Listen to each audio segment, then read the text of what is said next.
Hello friends, എല്ലാവർക്കും നമസ്കാരമുണ്ട്. ഇന്ന് ഓഗസ്റ്റ് 11 നാട്ടില് ഞങ്ങളുടെ 1ാം വിവാഹ വാർഷികമാണ്. അപ്പം ഞങ്ങളുടെ വിവാഹ വാർഷികത്തിന്റെ സന്തോഷം പങ്കിടാനൊന്നുമല്ല ഞാൻ ഈ വീഡിയോ ചെയ്യുന്നത്. നിങ്ങൾക്ക് എല്ലാവർക്കും അറിയാമായിരിക്കും, എനിക്കൊരു യൂട്യൂബ് ചാനലുണ്ട്. ഞാൻ അതിനകത്ത് വീഡിയോസ് കുറച്ചായിട്ട് അപ്ലോഡ് ചെയ്തിട്ടില്ല. കാരണം എന്താണെന്ന് വെച്ച് കഴിഞ്ഞാൽ, ഞാൻ വീഡിയോസ് എല്ലാം പ്രിപ്പയർ ചെയ്ത് അതെല്ലാം എഡിറ്റ് ചെയ്ത് അപ്ലോഡ് ചെയ്യാൻ വേണ്ടി നിന്നപ്പോഴാണ് നമ്മുടെ നാട്ടില് ഒരു വൻ ദുരന്തം ഉണ്ടായത്. ഇപ്പോഴും നടന്നുകൊണ്ടിരിക്കുകയാണ്. അപ്പം അതിനെക്കുറിച്ച് കുറച്ച് കാര്യങ്ങൾ പറയാൻ വേണ്ടിയിട്ടാണ് ഞാൻ ഈ വീഡിയോ ചെയ്യുന്നത്. അപ്പോൾ നിങ്ങൾക്ക് എല്ലാവർക്കും അറിയുന്നതായിരിക്കും, നിങ്ങൾ TV ചാനലിലൂടെ ന്യൂസിലൂടെ ഒക്കെ കണ്ടിട്ടുണ്ടാവും. നാട്ടിൽ ഭയങ്കരമായിട്ടുള്ള മഴയും വെള്ളപ്പൊക്കം പിന്നെ ഉരുൾപൊട്ടലൊക്കെയാണ്.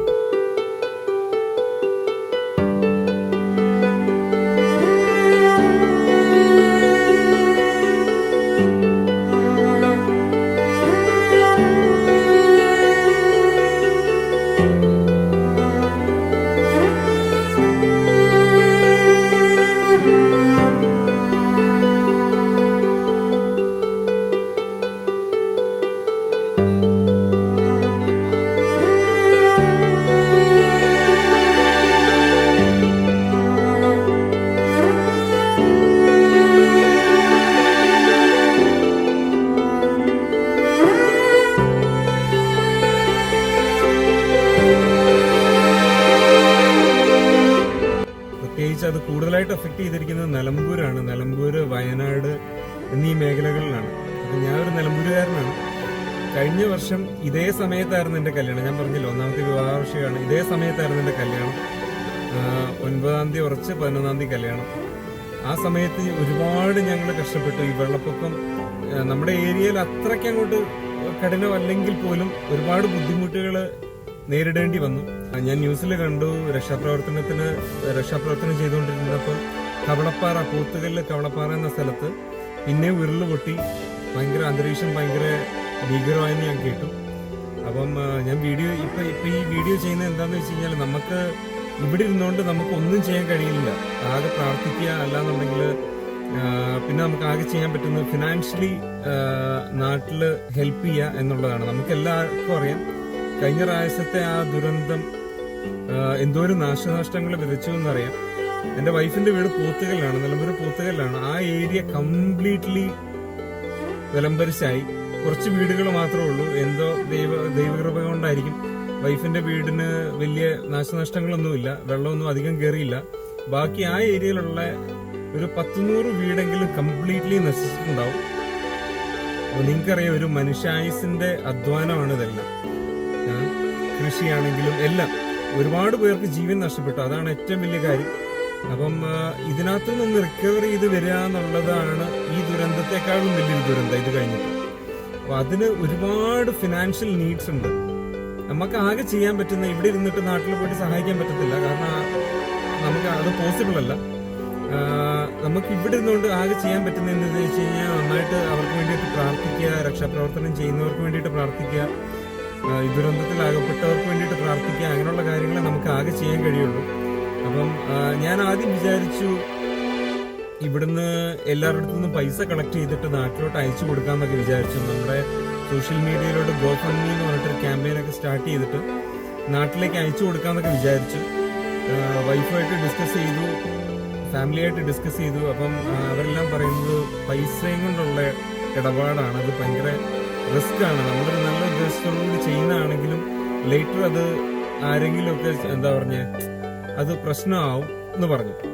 അപ്പൊ എന്താ സംഭവം എന്ന് വെച്ച് കഴിഞ്ഞാൽ, കാര്യം സത്യമാണ്. നമ്മൾ നല്ലൊരു ഉദ്ദേശത്തോടുകൂടി പൈസ വിരിച്ച് അത് നാട്ടിൽ അയച്ചു കൊടുത്തത് വേണ്ടപ്പെട്ടവർക്ക് എത്തിയിട്ടുണ്ടാവും. എന്നാലും അത് കഴിഞ്ഞിട്ട് ഒരു ചോദ്യം വരും, ആ പൈസ നിങ്ങൾ കൊടുത്തായിരുന്നോ, അതിന്റെ പ്രൂഫ് എവിടെയാണ്, അതാണ് ഇതാണ്. കാരണം ഇന്നും കൂടി ഞാൻ ഒരു വീഡിയോ കണ്ടതേ ഉള്ളൂ. നാട്ടിൽ ഒരുപാട് നന്മ ചെയ്യുന്ന വലിയ വലിയ മനസ്സുള്ള ആൾക്കാരുണ്ട്. അതിനകത്ത് ഏറ്റവും പ്രമുഖനായിട്ടുള്ള ഒരാളുണ്ട്. ഞാൻ പേരൊന്നും പറയുന്നില്ല, എല്ലാവർക്കും അറിയായിരിക്കും. ഇപ്പം ഒരുപാട് പേര് അദ്ദേഹത്തെ ക്രോസ് ചെയ്തുകൊണ്ടിരിക്കുകയാണ്. കാരണം അദ്ദേഹം നടത്തുന്ന പണമിടപാടുകളുടെ സോഴ്സ്, അദ്ദേഹം ആ പണം എവിടൊക്കെ ചെലവാക്കുന്നു, കാര്യം പറഞ്ഞു കഴിഞ്ഞാൽ പുള്ളി ചെയ്യുന്ന എല്ലാ കാര്യങ്ങളും പ്രൂഫ് സഹിതം സോഷ്യൽ മീഡിയയിൽ അപ്ലോഡ് ചെയ്യുന്ന ഒരു വ്യക്തിയാണ്. എല്ലാവർക്കും അറിയുന്ന ഒരു വ്യക്തിയാണ്. ഞാൻ പേര് പറയുന്നില്ല എന്നേ ഉള്ളൂ. ആ വ്യക്തിയുടെ വീഡിയോ ഇന്നും കൂടി ഞാൻ കണ്ടു. ആ വ്യക്തി നിലമ്പൂർ വന്ന് സഹായിക്കാൻ വേണ്ടിയിട്ടുള്ള കാര്യങ്ങളും അതിനെക്കുറിച്ചുള്ളൊരു വീഡിയോ ചെയ്തപ്പോഴത്തേനും അതിന്റെ അടിയിൽ കുറച്ച് പേര് കമന്റ് ചെയ്തേക്കുന്നു, ഈ പേര് പറഞ്ഞിട്ട് ഇനി കാശ് പിരിക്കാൻ നിൽക്കണ്ട, ഞങ്ങള് വേണ്ടപ്പെട്ടവർക്ക് നേരിട്ട് കൊടുത്തോളാം എന്ന് പറയുന്നു. അപ്പം ഓർക്കുക, നമ്മള് ചിലരുടെയൊക്കെ മനസ്സ് എന്തോരം വികൃതമാണെന്ന് ഓർക്കണം. ആ പുള്ളിക്ക് ഒരു ആവശ്യമില്ല, ആ പുള്ളിയുടെ നാട് പോലും അല്ല, ആ പുള്ളിക്ക് അവിടെ വന്നിട്ട് സഹായിക്കുക അല്ലെങ്കിൽ എന്താ പറയുന്നത് ടൈം സ്പെൻഡ് ചെയ്യേണ്ട ആവശ്യം പോലും ഇല്ല. പല ജില്ലകളിൽ നിന്നാണ് ആൾക്കാർ വന്നിട്ട് നിലമ്പൂരിനെ ആണെങ്കിലും വയനാട്ടിലെ ആണെങ്കിലും സഹായിക്കുന്നത്, അവിടുത്തെ രക്ഷാപ്രവർത്തനം നടത്തുന്നതല്ല. പക്ഷെ ഇങ്ങനെ ചില ആൾക്കാരുണ്ട് ഇങ്ങനെ നെഗറ്റീവ് കമന്റ്സ് വിടുന്നത് കാരണമുണ്ടല്ലോ എന്തൊരു ബുദ്ധിമുട്ടുകളായി ചെയ്യുന്ന ആൾക്കാർക്ക് അനുഭവിക്കുന്നതെന്ന് നിങ്ങൾക്ക് അറിയത്തില്ല. ദയവ് ചെയ്തിട്ട് അങ്ങനെ നെഗറ്റീവ് കമന്റ്സ് ഇവരെ പിന്തിരിപ്പിക്കാതിരിക്കുക. ചെയ്യുന്നവർ ചെയ്തോട്ടെ, സഹായം ചെയ്യുന്നവർ ചെയ്തോട്ടെ. നിങ്ങൾ വെറുതെ എന്തിനാ നെഗറ്റീവ് പറയുന്നത്? നിങ്ങൾക്ക് ചെയ്യാൻ പറ്റത്തില്ലെങ്കിൽ ചെയ്യണ്ട. അത് ചെയ്യാൻ മുന്നിട്ടിറങ്ങുന്നവരെ നിങ്ങൾ ദയവ് ചെയ്ത് തടുക്കരുത്.